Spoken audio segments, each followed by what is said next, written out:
guys, my name is Tobias Ebner and I'm riding for the Hero Motosports rally team, and this is my 450 rally.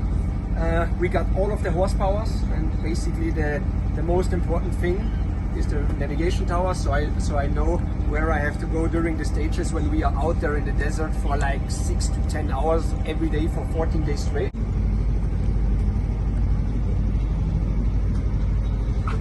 The best thing about the bike is definitely the amazing handling that we have when we are going to be out there for hour after hour through canyons and canyons. That's what I love most about rally racing. We get to see so many kilometers every day of different landscapes, different terrain, so that's why I love rally. So the hardest part about Dakar is definitely the endurance. We have to go for 14 days with only one rest day. For like 400 to 800 kilometers per day, and we start like at 4 a.m., 4:30 a.m. in the morning, which is like 0 degrees, which is really cold, and during the day we have around 25 to 30 up to 35 degrees, and this makes it definitely the toughest race on the planet. And that's my baby.